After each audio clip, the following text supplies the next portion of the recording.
앞서 저희가 리포트에서 보도해드렸다시피 최순실 씨의 딸 정유라 씨의 구속영장이 기각이 됐습니다. 그리고 새벽에 귀가하는 길에 또 카메라에 잡혔는데요. 그 모습 먼저 보시고 다시 돌아오겠습니다. 네, 법원의 결정에 대해서 어떻게 좀 판단하시나요? 네, 일단 많은 분들께 심려 끼쳐드리고 이런 일 벌어지게 돼서 정말 죄송합니다. 정말 죄송합니다. 그리고 앞으로 검찰 조사에 성실하게 임하도록 하겠습니다. 오늘 증거인멸 시도했다라는 보도도 나왔는데요. 독일에서 증거인멸 시도한 적이 있으신가요? 아니요, 그런 적 없습니다. 법원에서 이런 결정 내려줄 거라고 생각을 하셨어요? 전혀. 또 심정적으로 좀 다시 청구가 온다면 어떤 심정이시겠어요? 네, 또 그러면 이제 실질심사 가서 제가 억울한 부분 판사님께 말씀드리고 또 똑같은 일을 해야 된다고 생각합니다. 어떤 점이 제일 억울하신 것을? 네. 어떤 부분이 특히나? 알지 못하는 일들이 많아서 그러니까 네, 그런 게 좀 억울하다기보다는 왜 몰랐을까 하는 그런 부분도 있고요. 그래서 많은 드릴 말씀이 없어서 네, 여쭤보시는 거에 다 정확히 되게 대답을 못 드리기 때문에 죄송하게 생각합니다. 네, 법정에서 직접 말씀을 많이 하시면서 우시면서 말씀하셨다는데 그 부분 중에서 말씀하신 것 때문에 진심으로 국민들께 사과한다 이런 부분을 있었다는데 어떤 부분에서 그렇게 미안하고 억울하셔서 이렇게 눈물까지 흘리게 되셨는지. 제가 이제 또 SNS에 안 좋은 글도 올렸었고 그게 공연성이 있던 누구를 향한 글이었던 어쨌든 잘못된 글이면 확신하고 많이 반성하고 있고요. 그것 때문에 이제 네, 저도 아이가 있지만 제 아이한테 누가 그런 말을 하면 정말 기분 안 좋을 것 같고 속상할 것 같고 그래서 정말 죄송하고 이제 많은 학생들이 이제 열심히 수업해서 학교 들어가기 위해서 애를 쓴다는 걸 아는데 저는 다니지 않은 학교에 괜히 입학을 해서 많은 분들한테 분노를 사고 그 학생분들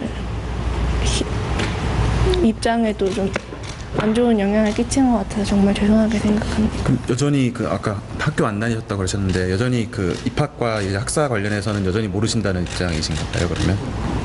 네, 그렇습니다. 혹시 어머님 면회 가실 생각은 있으십니까?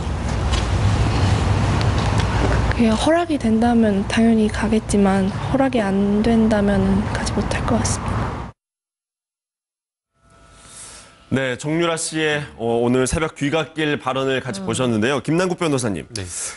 영장을 기각시킨 판사가 강부영 판사입니다. 박근혜 전 대통령을 구속시켰던 판사로 이름이 알려져 있는데 이번에 기각이 됐어요. 예. 이 기각의 사유는 어떻게 됩니까? 네, 일단은 이제 영장이 발부가 될 때 크게 이제 두 가지를 판단하게 됩니다. 일단 첫 번째는 이 범죄를 받고 있는 이 범죄 피의자의 범죄 혐의가 어느 정도 인정이 되느냐라는 첫 번째 부분이 있고요. 그다음 두 번째는 이제 범죄의 상당성이 인정된다라고 한다면 과연 구속의 사유가 있는지 여부, 그러니까 도주나 증거의 인멸의 우려가 있는지 이 부분을 판단을 하게 되는데 이 영장 발부가 됐을 때 기각이 됐을 때 그 문구를 보게 되면 지금 현재 영장 청구된 범죄 사실에 따른 피의자의 가담 경위와 정도를 이야기를 하면서 아직은 충분하지 않았다라는 판단을 하고 있습니다. 예. 그래서 이제 그것을 보게 되면 결국에는 업무방해와 관련된 이 정유라 씨의 어떤 공범이나 아니면 가담 정도와 관련된 부분에 있어서 적극적으로 가담하지 않았다라고 본 것 같습니다. 실제 이제 이런 어떤 입학 학사 비리와 관련해서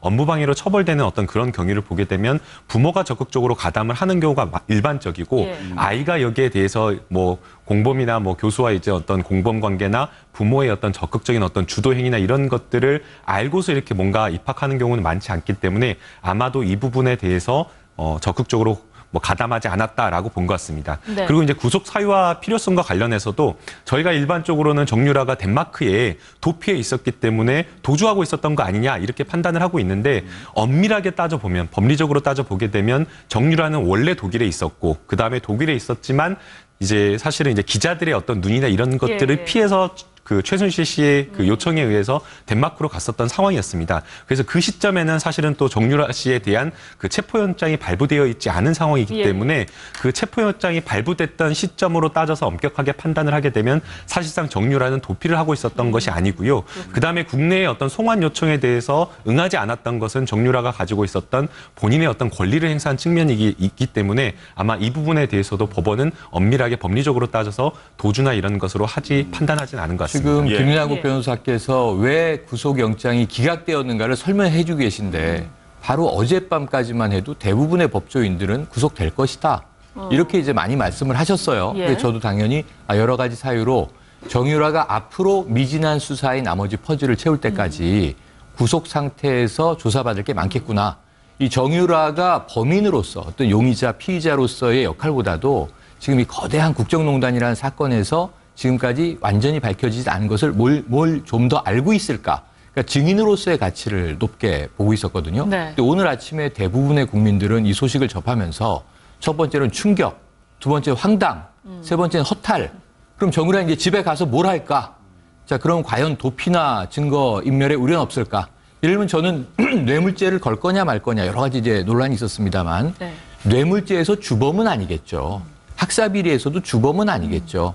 그런데 지금 삼성에서 지원했다는 특혜, 이건 뭘 지원한 거냐? 승마를 지원했다는 거 아닙니까? 승마에서 정점이 정유라라는 한 선수가 그 수혜를 다 받은 거 아닙니까? 그럼 여러 가지 측면에서 지금 이 범죄 수익을 뭐 은닉하고 도피하는 그런 부분을 알고 있는지 모르고 있는지 유럽 생활을 가장 오래 했단 말입니다. 그러니까 이런 부분에서 더 우리가 알고 싶은 것은 너무나 많은데 네. 지금 일단은 자유로운 몸으로 집에 돌아가게 됐다. 이것을 지금 어떻게 받아들여야 할지 김남국 변호사님 뭐 개인에게 제가 비난하는 건 아니지만 어제까지 얘기가 다르고 오늘 얘기가 다르면 판사는 당연히 이렇게 했을 이유가 있겠죠. 전 그렇게 믿습니다. 강부영 판사라는 개인에 대해서 우리가 왈가왈부할 필요는 없을 것 같아요. 네. 그럼 검찰은 몰랐느냐. 오늘 아침에 와서 검찰은 놀랍다, 황당하다.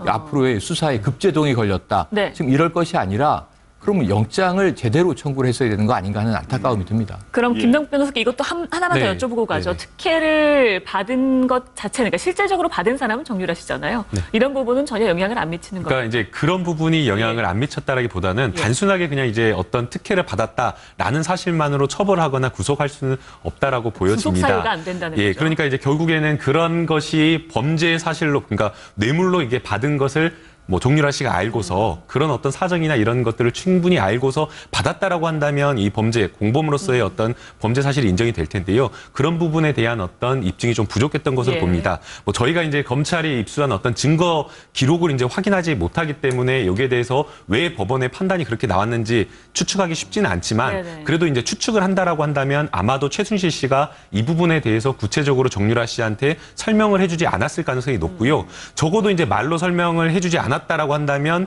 또 이제 뭐 서면이나, 그러니까 정유라 씨가 계약이나 이런 데에 사인을 했을 때 그러한 어떤 정황을 좀 추측할 수 있는 그런 것들이 있었어야 됐는데 정유라가 이제 그 계약서, 그러니까 삼성으로부터 지원받는다는 어떤 선수와 관련된 협약서나 이런 계약서에 사인을 했을 때에는 그 외부적으로 드러난 어떤 요건이나 이런 형식은 합법의 테두리를 가장했기 때문에 예. 정유라로서는 구체적인 어떤 설명을 최순실 씨한테 듣지 않았다라고 한다면 이 부분에 대해서 정유라한테 책임을 묻을 수가 없다라고 이렇게 법원이 이 판단하지 대목에 않았을까? 반론이 있는 거예요. 라는 생각이 듭니다. 네. 지금 정유라는 아이의 엄마예요. 성인입니다. 물론 이대 입학 당시에 미성년자였죠. 독일 생활을 오래 했습니다. 지금 우리가 그동안 청문회나 수사 과정을 통해서 특검 과정에서 확인한 게 뭐냐면 자, 아이의 기저귀, 또 수많은 동물들을 독일에서 데리고 다녔다. 예. 강아지와 고양이. 네네네. 사료값까지도 삼성에 영수증을 내면 삼성이 돈을 줬다. 네. 이걸 정유라가 몰랐을까요? 그럼 국가대표 선수를 지낸 사람이에요. 임신 중이라 제가 단복을 입지 않고 학교에 갔습니다. 메달은 엄마가 시켜서 가져갔습니다. 이런 얘기를 공항에서 했는데 그럼 세세하게 자기의 독일에서의 생활비를 영수증을 잘 모아놔라. 이거 삼성에 제출하면 삼성이 이 돈을 다 준다. 어느 국가대표 선수의 동물 사료비와 아이의 양육비를 회사가 내줍니까? 지원재단이 내줍니까? 국가가 내줍니까? 예. 그건 사비로 쓰는 거잖아요. 지금 신임 대통령이 들어가서 자, 우리 밥 먹는 것과 우리 동물 키우는 것은 사비로 내겠다라고 하잖아요. 그럼 이게 뭔가 이상하지 않아요? 그럼 제가 생각했을 때는 선수 생활을 오래 한 스포츠 선수들이 예. 대부분 해외 전지훈련 갈 때 뭐 프로야구 선수나 우리 올림픽 국가대표나 축구 선수들이 자, 저는 좀 반려동물을 데려가야 되겠고요. 이 모든 비용은 뭐 국가가 내주십시오라고 얘기합니까? 이거를 인지 못했다라고 얘기를 하면 정유라가 바보입니까? 지금 이것을 왜 안 캐묻고 따져 묻지 않고 그건 저도 좀 이상하게 생각했습니다. 그럼 인지하고 있는 거잖아요. 이걸 왜 다 덮어주는 거죠? 아니, 두 분이 아무래도 뭐 한 분은 법조인이시고 또 한 분은 시사평론가로서 뭔가 시각을 달리해서 말씀을 해주셨는데 이 의원님은 어떻게 보셨나요? 사실 이제 영장 담당 판사는 지금 특히 서울중앙지법에는 한 3명 정도 있는데요. 이 사람들은 아주 꼼꼼하고 합리적으로 판단을 할 거라고 법원 내부에서도 그 중에서도 특별히 이제 그런 평가를 받는 사람을 보내거든요. 그러니까 이렇게 한 데는 정말 이유가 있을 겁니다. 근데 오히려 사실 검찰에서 저희가 이제 법조인들이 대부분 영장이 발부될 거라고 믿었던 건요. 업무 방해, 부정입학과 관련해서 영장이 발부될 거라고 믿었던 사람은 그렇게 많지 않습니다. 예. 왜냐하면 부정입학과 관련해서는 아이가 알았다, 학생이 알았다는 게 사례를 입증하기가 쉽지 않고요. 또 판례도 거의 없습니다. 그러니까 부정입학과 관련해서는 주로 부모가 처벌을 받지 학생까지 처벌받는 사례가 별로 없기 때문에 이게 체포 영장을 발부할 때 처음에 이제 정유라 씨를 이제 신병을 확보해서 올 때는 외환거래법, 특히 범죄 수익 은닉 규제에 관한 법률이라는데 자금세탁법이라 그러죠. 자금세탁법과 관련해서 영장이 발부됐었거든요. 그렇기 때문에 이제 구속영장을 신청할 때도 자금세탁법 또는 외화 밀반출 이런 부분과 관련해서 이게 형도 세고 그리고 또 여기와 관련해서는 증거인멸이나 이런 여러 가지 우려가 있기 때문에 이와 관련해서 영장을 청구하면 영장이 발부될 거다라고 법조인들이 믿었던 건데요. 자금세탁법이 구속영장에 안 들어갔어요. 그래서 이게 왜 안 들어갔는지 검찰에서 이와 관련해서 구속영장을 발부할 만큼 증거를 못 모은 건지 이제 앞으로 이 부분을 보강해서 다시 영장을 청구할 건지 이 부분이 이제 관심되는 부분이고요. 네. 그렇게 검찰이 그 부분을 한다면 자금세탁법이 들어간다면 법원에서는 보통 영장 발부가 대부분 되거든요. 혐의가 소명이 되면. 그래서 이 자금세탁법에 관련해서 얼마나 검찰이 수사를 앞으로 해서 이제 영장을 재청구하거나 이 부분을 밝혀낼지가 국민들의 관심이 있는 거죠. 이건 뇌물죄도 관련 있고 또 최순실 씨나 이 일가들이 돈을 숨긴 걸 찾아내는 게 재산 환수하는 것도 관심 많잖아요. 그러니까 이 자금 세탁법에 대해서 검찰이 좀 주력해서 수사를 해야 되지 않을까 싶습니다. 네, 맞습니다. 그러니까 구속영장 청구에 들어갔던 부분에 대해서는 정유라 씨가 계속해서 모르쇠 전략을 펼쳤다 이런 이야기가 흘러나오고 있습니다. 결국 이야기에 먹힌 것 아니냐 이런 이제 분석까지 나오고 있는데요. 정유라 씨가 공항에서 했던 이야기를 한번 들어보시고요. 이야기를 이어가겠습니다. 엄마 최순실 씨 재판 보면서 어떤 생각하셨어요? 제가 어머니 재판 내용을 하나도 듣지도 못하고 보지도 못해서 어떻게 되고 있는지 전 하나도 전에 들은 것이 없습니다. 국정농단 이런 과정들이 억울하세요? 제가 어머니와 전 대통령님과의 어떤 일이 벌어졌는지는 하나도 모르는데 일단 저는 좀 억울합니다. 어쨌든 제가 이런 일에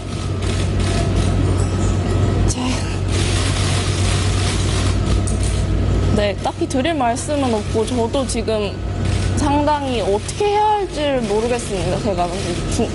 제가 모든 특혜를 받았다고 하는데 사실 아는 사실이 별로 없기 때문에 저도 계속 이거를 퍼즐을 맞추고 있는데도 사실 잘 연결되는 게 없을 때도 있습니다. 저도.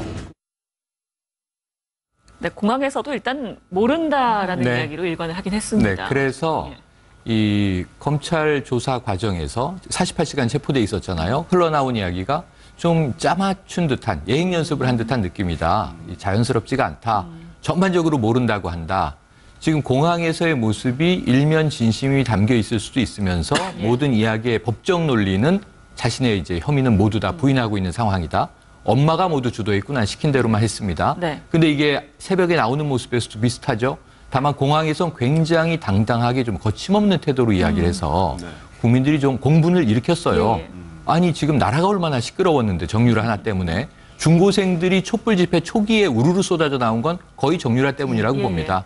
그런데 이제 물론 SNS 그걸 사과도 했고 하지만 그런데 이제 이 구속이 기각되고 나서 새벽에 나올 때는 굉장히 겸손한 모습이 됐어요. 분위기가 지금 달랐죠. 비포 애프터가 완전히 분위기가 다릅니다.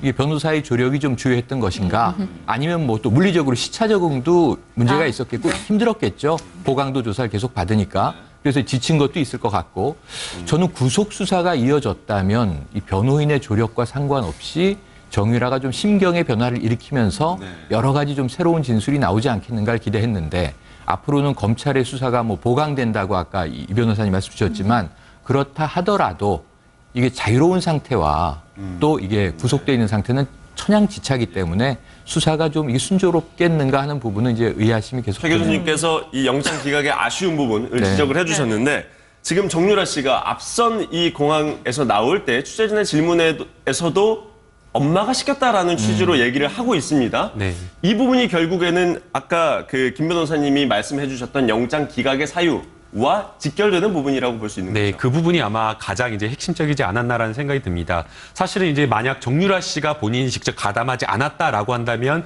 이 부분에 대해서 입증을 해줄 수 있는 진술로 입증해 줄 수 있는 유일한 사람은 최순실 씨입니다. 그런데 이제 엄마인 최순실 씨 같은 경우에는 오히려 정유라 씨의 증언을 보강해주고 있는 겁니다. 그러니까 정유라는 아무것도 모르고 관계가 없다, 무죄다라고 이야기를 하고 있는 것이기 때문에 사실상 진술로서 정유라가 적극적으로 이 범죄 사실에 가담했다라는 것을 입증하기는 쉽지가 않았을 것으로 생각이 됩니다. 그렇다고 한다면 그 물증, 소위 말하는 뭐 문자 메시지라든지 아니면 녹취 파일이라든지 상호간의 어떤 대화 내용 그런 것들에 의해서 입증이 됐어야 되는데 또 이 사이가 정유라 씨와 그 뭐 최순실 씨와의 관계가 그냥 뭐 타인과의 어떤 그런 관계가 아니라 모녀 사이다 보니까 또 뭐 심지어 보도된 내용에 따르면 자주 이렇게 직접적으로 통화하거나 연락하는 사이가 아니었다라는 것을 보게 되면 문자 메시지나 그런 녹취 파일조차 검찰에서 확보하기가 어려웠을 것으로 생각이 됩니다. 그렇다고 한다면 이제 남은 것은 정유라 씨가 직접적으로 뭔가 이제 삼성에 받을 때의 계약서라든지 이런 어떤 공문이라든지 그런 내용일 텐데요. 결국에 어떤 그런 문서들이나 그런 내용들은 전부 다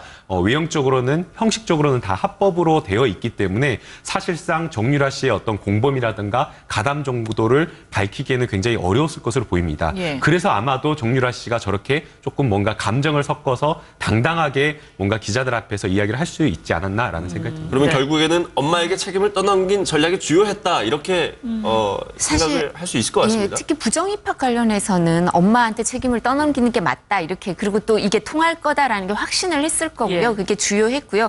그리고 이제 아까 말씀드렸던 자금 세탁법과 관련해서도 뇌물죄와 관련해서도 계속 같은 주장을 할 겁니다. 근데 자금 세탁법은 앞으로도 외환거래법이라든가 이 부분은 사실은 입증을 하면 정유라 씨가 범죄 혐의가 밝혀질 수도 있어요. 그래서 전 이번에 영장 청구를 안 한 게 범죄 사실이 안 들어간 게 시간이 부족해서 증거를 못 모은 건지 아니면 그 부분도 있지만 지렛대로 정유라의 구속 과 관련해서 이걸 지렛대로 활용해서 이 사건 그림을 그리고 있는지 검찰의 앞으로 활동은 좀 더 지켜봐야 될 것 같은데요. 예. 김 변호사님 말씀하신 것처럼 사실 정유라의 범죄 혐의는 그렇게 밝히기가 쉽지는 않습니다. 쉽지는 않은데요.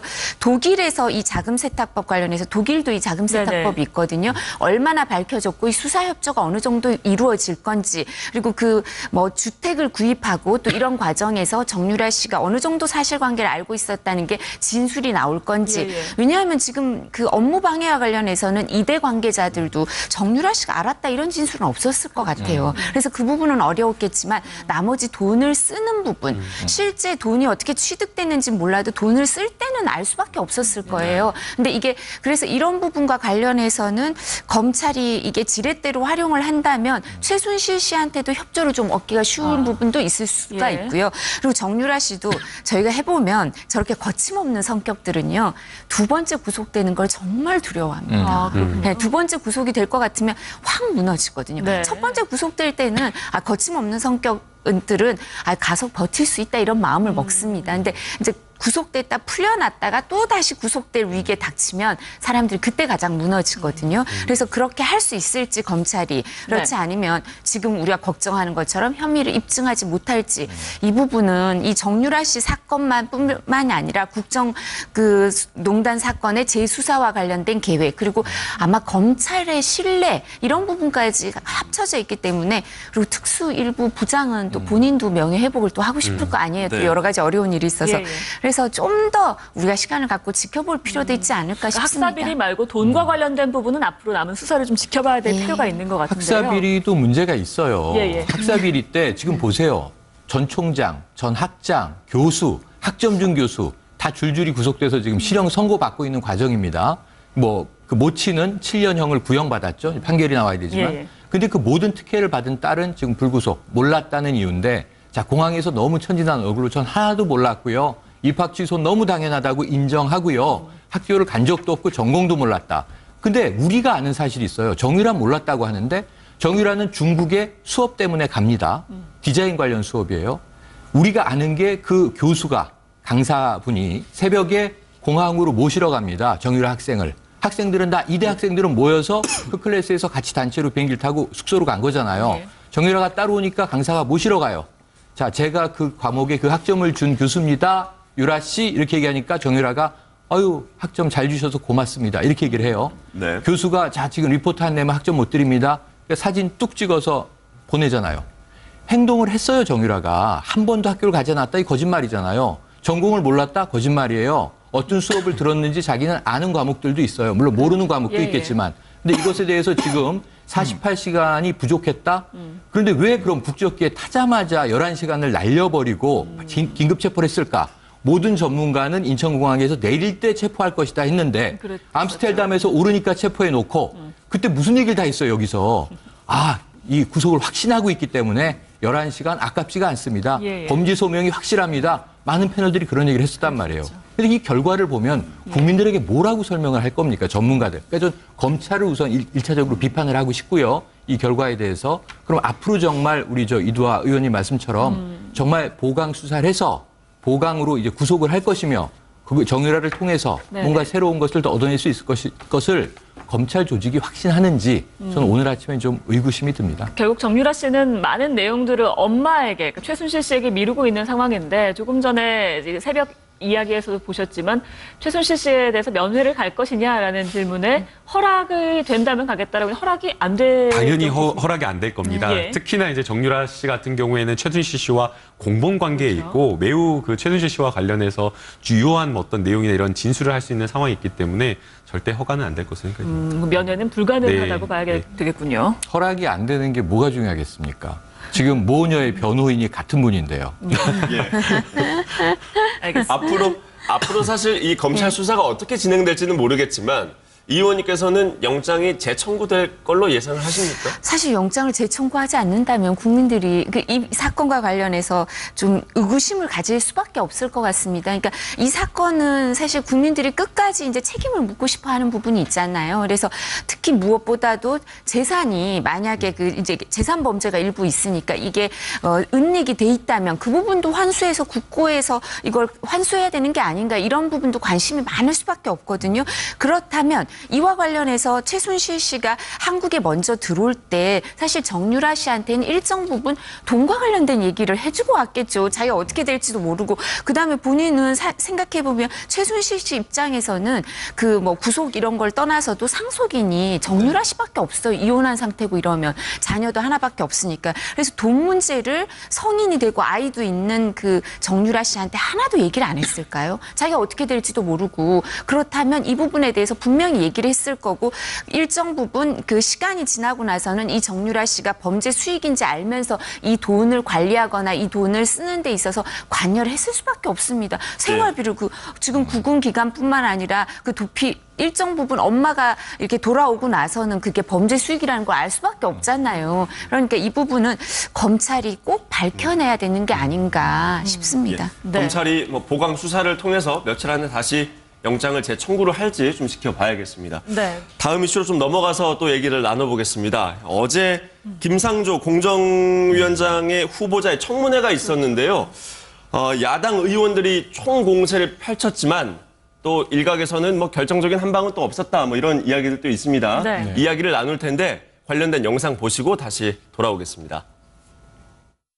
당시의 음마 아파트는 재개발 광풍이 불었었던 그런 때입니다. 이 위장 전입을 오시는 그런 분들이 상당히 많았습니다. 부동산 투기 목적으로요. 이른바 재벌 저격수인 제가 당시에 대치동의 음마 아파트에 살았던 거에 대해서 참 의문을 많이 가졌었습니다. 사실 말씀드리지 않으려고 했는데요. 제가 영국의 안식년을 가져온 다음에 제 처가 길거리에서 쓰러졌습니다. 병원에서 진단을 받으니까 대장암 2기 말이라는 진단을 받았고요. 수술 받고 1년간의 항암 치료를 하더라도 5년 생존율이 반반이라는 의사의 진단을 받았습니다. 그때 그 수술을 하던 병원이 강남에 있는 모 대학병원이었습니다. 그 뒤로 제 처의 치료를 위해서 이사를 간 것이 중요한 이유였습니다. 그런 상황이기 때문에 신고 건수가 지난 3년만으로 기준으로 139건인데 비해서 누락 건수가 43건 있습니다. 누락률이 23%인데 사실 제가 1년에 아마 뭐 수십 건의 외부 강연이나 토론을 할 텐데 소득 누락이나 탈세의 의도를 가지고 한 것이 아니다라는 것을 좀 양해를 부탁을 드리고 68시간으로만 근로시간이 단축되어도 굉장히 행복할 것 같은데요. 제가는 정말 최근에 와서는 돈 쓸 틈이 없어서 돈을 못 썼다라고 할 수가 있습니다. 원래 901점 이상이 돼야 되는데 900점인데 합격을 시켰습니다. 이것은 첫 번째 명백한 잘못입니다. 제 처가 지금 근무했던 그 학교에 취업하기 이전에 경기도 교육청이 실시한 시험에 합격해서 초등학교에서 역시 같은 업무를 수행한 바가 있었던 걸로 알고 있습니다. 네, 뭐 이번 인사청문회에서 가장 핫 이슈 중에 하나죠. 위장전입 문제. 네.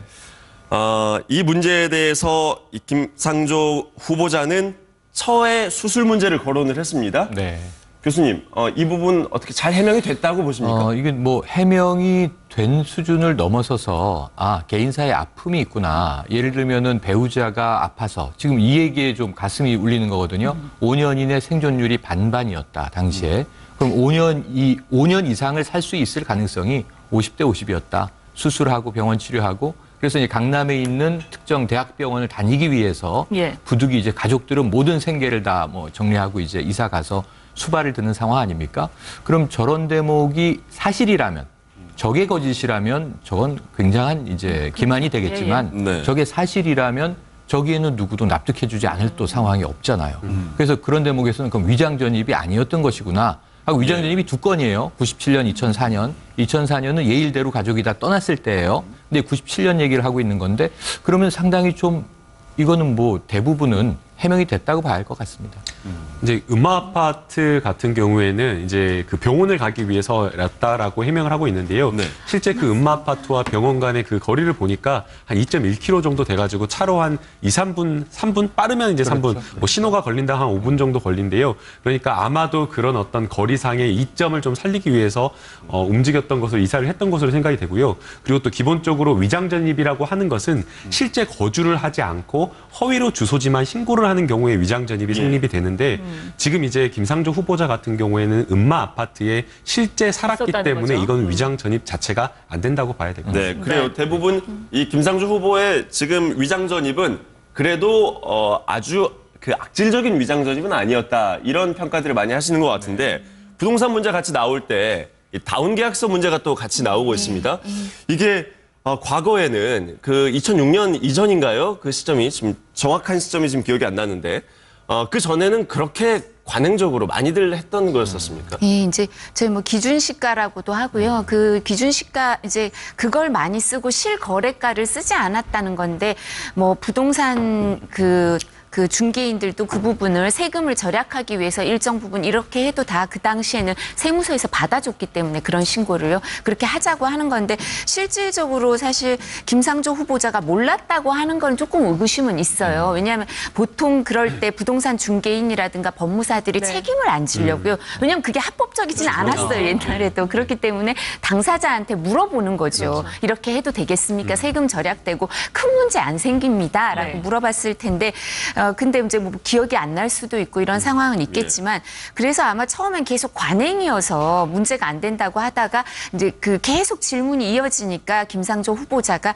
사실 송구하다는 표현을 썼어요. 나중에 사과를 하게 됐는데 그래서 이제 이 부분은 뭐 그 당시에는 그런 사례도 많았고 또 이런 사례가 반복적이고 그죠? 이제 김상조 후보자가 여러 아파트를 뭐 여러 부동산을 반복적으로 했다든가 금액이 아주 과다해서 수익을 차익을 많이 얻었다든가 이러면 좀 문제가 또 심각해졌을 텐데요. 특히 또 그게 대치동의 음마 아파트였으면 더 심각했겠죠. 그랬죠, 그 당시에 그랬죠. 네. 재개발 열풍이라든가 이런 게 있었으니까. 근데 음마 아파트는 지금 앞에서 설명하신 대로 어떤 부인의 병치료 그리고 또 음마 아파트는 전세를 살았던 거죠. 맞아요. 소유권을 취득했던 네. 것도 아니고 목동이랑 그 청담동 아파트를 봤을 때 이게 부동산 투기로 보긴 조금 어렵지 않나. 그러니까 다운 계약서를 일정 부분 쓴 건 인정이 되지만 그래서 뭐 송구하다고 사과를 하고 하니까 다른 사례와 심각하거나 반복되지 않고 뭐 부동산 투기로 보기에는 좀 금액도 차익도 크지 않으니까 이제 사과로 넘어가는 게 아닌가 싶고요.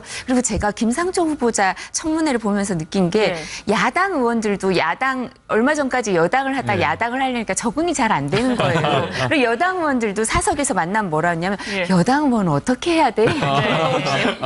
왜냐면 계속 공격하다 이제 쉴드를 쳐줘야 되거든요. 10년 만에 사실 여당이 됐기 때문에. 그래서 야당 의원들도 보면 이렇게 그렇게 아주 예봉이 이렇게 정말 어목하게 그렇게 공격을 하는 것 같지 않은 면이 있고요. 그리고 또 하나 이유가 재벌 저격수로 유명하시잖아요. 그렇기 때문에 뭐 재산이 과다한 것도 아니고 아주 심각한 것도 아니까 이렇게 김상조 후보자를 너무 공격하면 내가 재벌 편을 든다는 얘기를 들을까 특히 보수 정당이니까.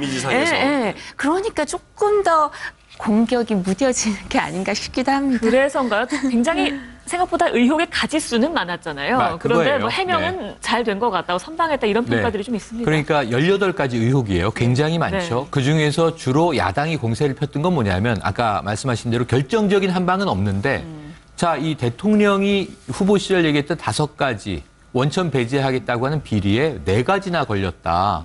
자, 위장 전입 기본으로 걸렸고요. 이게 좀 괘씸죄가 만들어진 겁니다. 이낙연 총리 후보도 본인의 위장 전입은 청문회 첫날 인정을 했는데 따져보니 별건 아니에요. 89년에 있었던 일이고. 그런데 다른 후보들도 줄줄이 위장 전입이 다 걸리다 보니까 그게 문제가 있네 해서 이제 좀 브레이크가 강하게 제동이 됐는데 총리는 이제 임명이 됐죠. 그리고 이제 김상조 후보자는 특히 공정거래위원장 후보인데 좀 불공정위원장 아닙니까? 이런 얘기도 어제 나왔어요. 그런데 하나하나 해명이 되는 걸 보니까 가지수는 많았는데 별로 잡을 게 없는 거예요. 그런데 이제 5대 비리에 4가지나 걸리는 인물을 어떻게 임명합니까?인데 어제 제가 좀 인상 깊게 봤던 건 뭐냐면 청문준비위를 하면은 이제 정부 기관이 해당 기관이 다 백업을 해줍니다. 그러면서 직원들이 뒤에서 또 이런 답변하십시오라고 쪽지 주는 경우도 우리가 많이 보고 요새는 또 카톡 문자로 보내고 그러는데 어제 제가 보기에는 김상조 후보 본인이 거의 모든 문제를 다 해결해냈어요. 또 하나는 야당이 이런 이제 질타를 했었어요. 자료 왜 제대로 안 내느냐? 자료 미비하게 낸 거 수상한 거 아니냐 이건데 건수로 어제 밝히더군요. 600건 요청을 받았는데 46건을 못 냈습니다.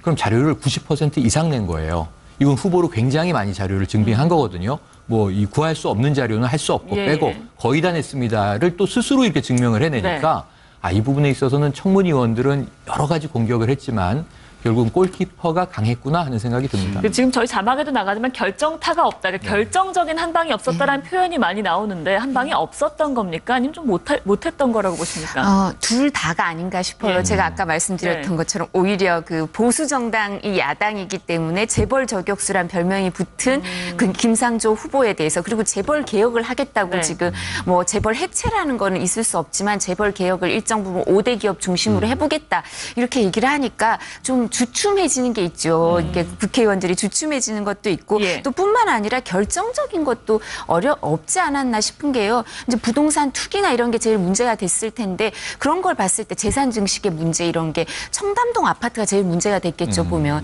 근데 청담동 아파트도 김상조 후보자가 얘기한 것처럼 실제로 기자들이 이제 보수 언론에서 취재를 해보니까 그거 정말 그늘지고 그리고 지금도 시가가 많이 오르지 않았고 뭐 이런 부분이 해명이 되니까 그거 갖고 가지고 또 부동산 투기라고 하기는 어렵구나. 그리고 논문 관련해서도 이제 자기 논문을 인용하고 맞아요. 이런 부분에 있어서 그러니까 다른 뭐 논문을 표절했다거나 이런 게 아니라 그 인용의 문제 이러니까 또 그것도 어렵고 네. 그리고 또 그 부인의 아마 그 취업 특혜 이 의혹에 부분이 좀 대해서도. 애매했던 것 같은데 그 부분도 사실 좀 애매했던 거 아닌가 싶습니다. 왜냐하면 그 수익을 얻는 게 뭐 아주 과다하지도 않고 또 그리고 한 번 2017년에 이제 다 끝나고 퇴직금까지 수령했는데 다시 학교에서 요청했다는 거 보면 또 이게 인기가 별로 없어서 또 이렇게 했나 이렇게 그런 생각도 들고 또 그러니까 이 부분에 대해서 야당 의원들이 부인의 취업 특혜와 관련해서는 그렇게 명확한 거를 못 찾아낸 게 아닌가 싶고요. 또 그 미국에 유학 갔을 때 스폰서십이 있네 없네 이런 것도 네. 좀 더 준비가 갖추어져서 명확한 얘기가 있지 않고 그냥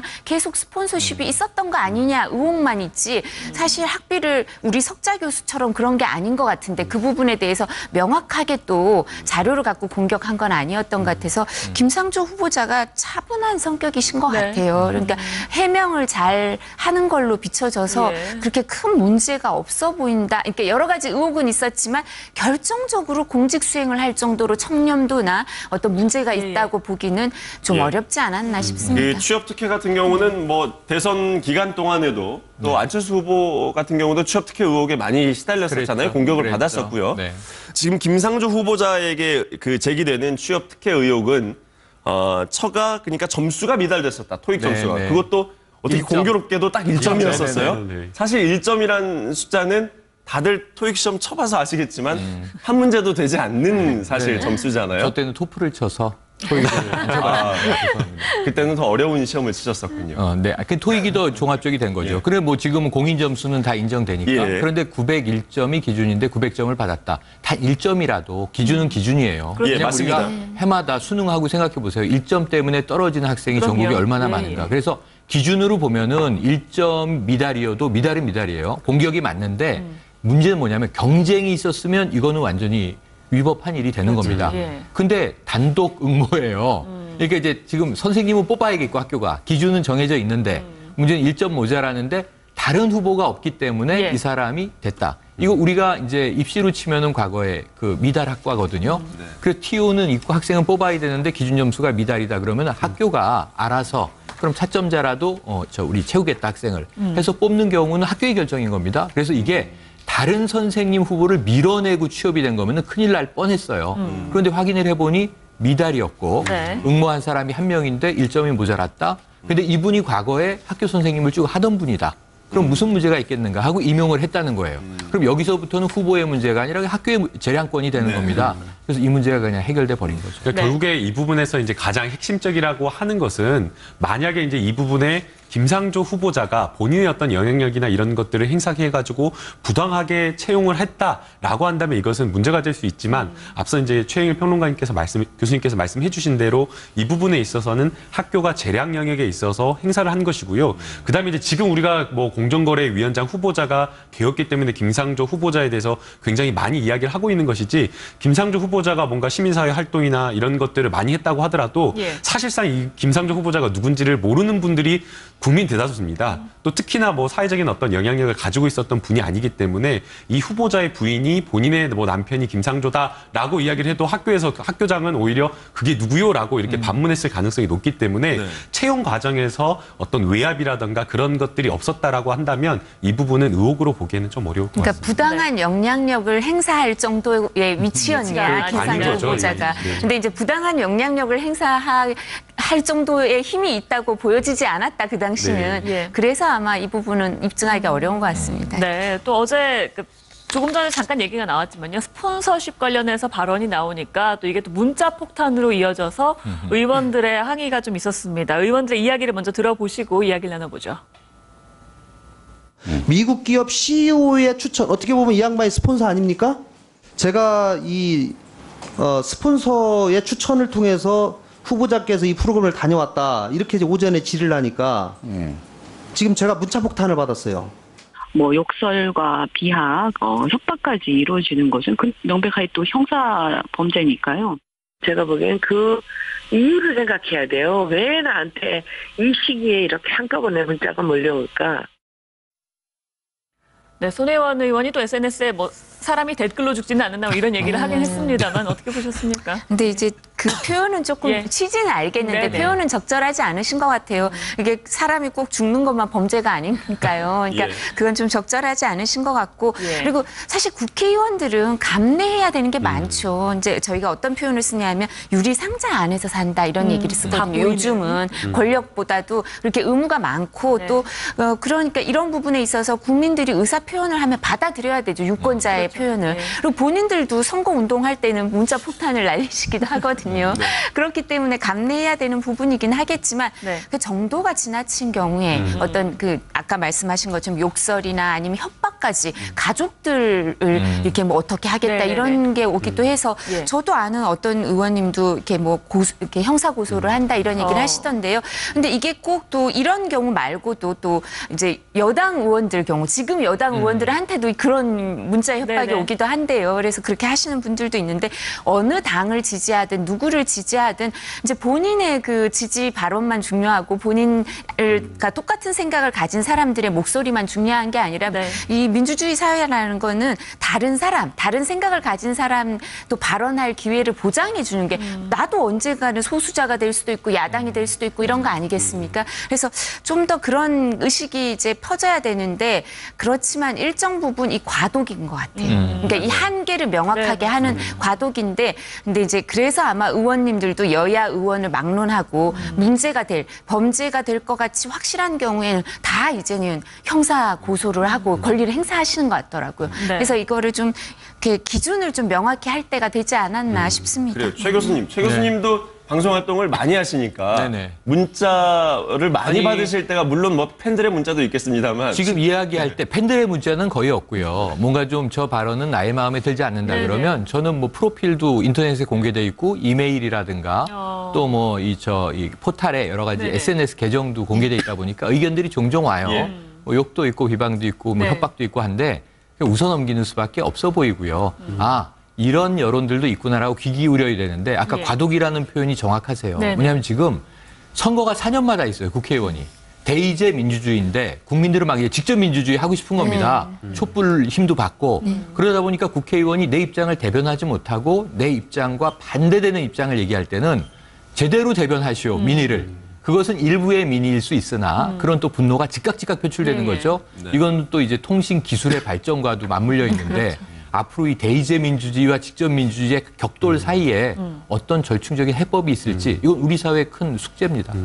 과거에 이런 판례가 있었습니다. 그러니까 일반 사기업인데 이제 국민들의 감정에 조금 상하는 어떤 그런 행동을 해가지고 집단적으로 전화를 하고 항의 전화하고 그런 것들이 있었거든요. 근데 이제 그것에 대해서 이제 기업에서 이것은 업무방해다라고 해서 이제 전화를 했던 사람들을 골라가지고 그 고소를 했는데요. 그 고소 이제 피의자들을 이제 수사를 하면서 또 검찰에서 또 한 번 더 걸러가지고 굉장히 반복적이고 악질적으로 뭔가 했던 사람들만 한 26명을 추려서 기소를 했습니다. 그래서 1심에서는 26명이 이제 유죄가 나왔고요. 그다음에 이제 항소심에서는 8명만이 유죄가 나왔고 대법원에 가서는 결국에 딱 1명만 이제 유죄가 나왔는데 그래도 궁금한 게 김 변호사님 그 반복적이고 악질적이라는 게 그 기준이 어느 정도 되는 겁니까? 내용을 제가 다 확인하지 못해서 그거는 뭐 하기는 어렵지만 굉장히 이제 시간적인 어떤 격차나 이런 것들을 줄여가지고 매일같이 뭐 몇 시간 이렇게 뭐 여러 번 통화를 했던 전화를 했던 사람들만 이제 기소를 했는데 그때 이제 대법원 판례의 내용에 따르면 이렇게 전화를 하는 것은 우리 헌법에서 보장을 하고 있는 표현의 자유에 해당한다. 그리고 이 표현의 자유라고 하는 것은 매우 우리 헌법에서 중요한 어떤 자유이기 때문에 폭력배 보정해줘야 된다라고 얘기를 했고요. 그 다음에 이제 두 번째 이제 뭐라고 얘기를 했냐면 기업에서 적절한 조치를 취해서 이것을 막을 수 있었다라는 겁니다. 그러니까 이제 항의 전화가 계속 오는데 그 항의 전화 오는 것을 콜센터나 이런 것으로 기계적으로 또 분리할 수 있는 거 아니겠습니까? 그런 점을 지적을 했고 그 다음에 이제 또 세 번째 마지막으로 기업의 창무다라는 걸 이야기를 한 겁니다. 그러니까 기업이라고 한다면 그런 어떤 국민적인 소비자의 의견에 귀 기울일 수 있는 그런 자세가 돼야 된다라는 지점을 이야기를 했기 때문에 이 대법원 판례에 비추어 볼 때 국회의원도 핸드폰 업무용 폰과 국민들의 의견을 받는 폰 분리하면 되는 거 아니겠습니까? 그리고 또 국회의원도 당연히 국회의원으로서 국민의 의견에 귀 기울일 의무가 있기 때문에 이 부분은 좀 겸허하게 받아들이면 좋을 것 같습니다. 과도하지만 않다면 의견을 받아들이는 창구는 필요한 것 같습니다. 오늘 말씀 여기까지 듣겠습니다.